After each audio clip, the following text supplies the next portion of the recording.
Samuel Butler. Samuel Butler was a prominent English novelist, essayist, and critic, best known for his satirical works that challenged the Victorian belief in eternal progress. His influential works include Erewhon, published in 1872, and the posthumously published autobiographical novel The Way of All Flesh. After completing his education at Cambridge, Samuel Butler spent a year living in a low income parish in London between 1858 and 59 as part of his preparation for ordination in the Anglican clergy. During this time, he grappled with the crisis of faith, inspired by the realization that baptism had little impact on the moral conduct of his peers. His questioning of religious beliefs was the precursor to his later work, The Fair Haven. Attempts to reconcile his doubts with his father led to discord, prompting his decision to emigrate to New Zealand in September 1859. New Zealand was considered a British colony at the time due to the Treaty of Waitangi in 1840, which allowed for its commercial exploitation. Like many British settlers with hidden motivations, Butler chose to distance himself from his family by moving there. He chronicled his experiences and life as a sheep farmer on Mesopotamia station in A First Year in Canterbury Settlement, published in 1863, and it eventually made a significant profit by selling his farm.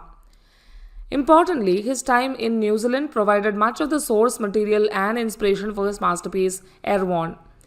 In 1864, Samuel Butler returned to England, settling in Clifford's Inn near Fleet Street, where he remained for the rest of his life, and in 1872 he published the Utopian novel Erewhon anonymously, leading to speculation about the author's identity.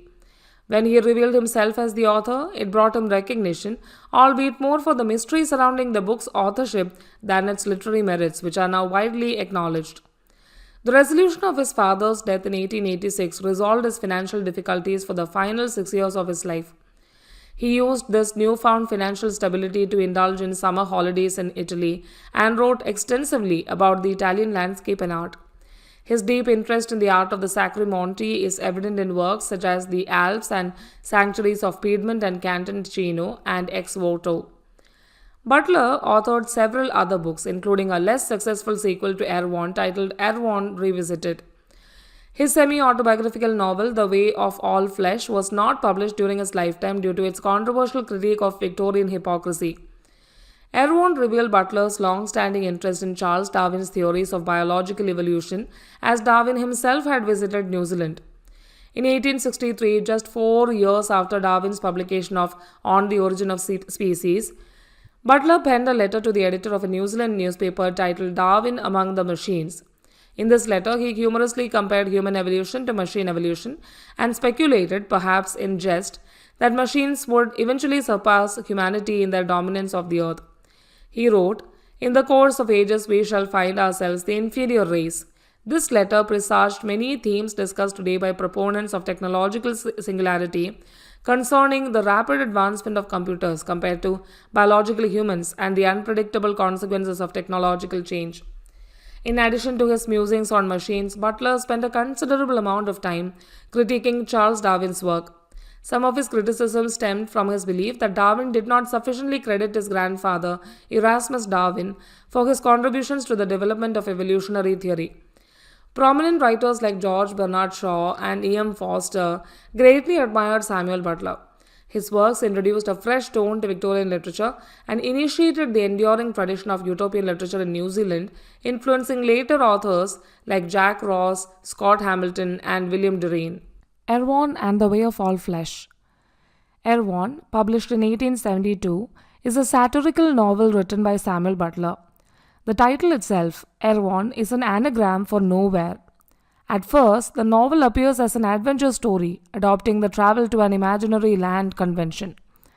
The narrator's initial impression of Erewhon is that it's utopian, as it operates without the concept of money, where status holds value but has no actual purchasing power.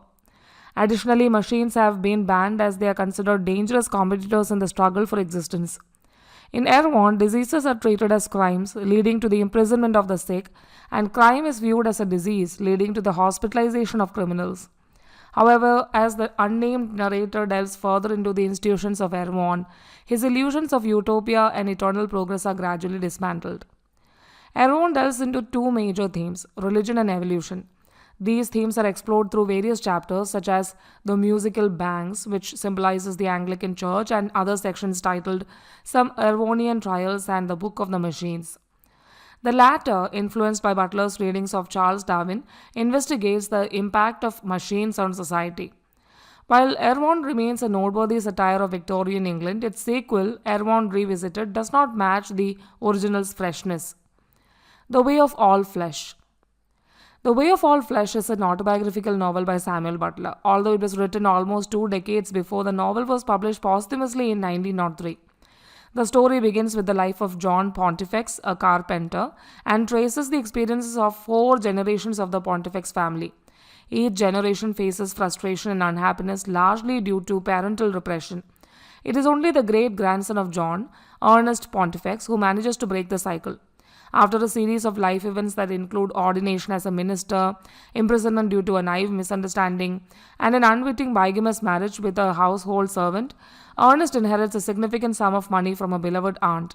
This inheritance transforms his life, allowing him to become a writer. Summary of the novel. The story is narrated by Overton, who is Ernest's godfather. It spans multiple generations of the Pontifex family. John Pontifex, a carpenter, is the first in the line. His son, George, rises in social status to become a publisher. George's son, Theobald, is coerced by his father into entering the clergy and is manipulated into marrying Christina, the daughter of a clergyman. The central character, Ernest Pontifex, is the eldest son of Theobald and Christina. The novel delves into the adversarial relationship between Ernest and his hypocritical and controlling parents.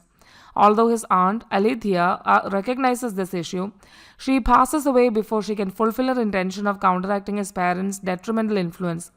However, shortly before her death, she secretly entrusts a small fortune to Overton with the condition that he can access it when Ernest turns 28. As Ernest matures, he embarks on a tumultuous theological journey reflecting the divisions and controversies within the Victorian-era Church of England. He is easily swayed by those he encounters at university and transitions from an evangelical Christian to a clergyman. He later becomes captivated by high church ideals and loses a significant portion of his own money to a fellow clergyman. Ernest believes that he can revitalize the Church of England by living among the poor, but his experiences challenge his faith in the integrity of the Bible. He attempts a sexual assault on a woman he wrongly assumes to be of loose morals, which results in a prison sentence. This incident leads to his own disownment by his parents and his health deteriorates. During his recovery, Ernest learns tailoring and eventually adopts it as his profession. He rejects Christianity as superstition, marries Ellen, a former housemaid in his parents' home, and they have 2 children while operating a second-hand clothing shop together. Over time, he discovers that Ellen is both a bigamist and an alcoholic. At this point, Overton intervenes, provides financial support to Ellen, and arranges for her to leave for America.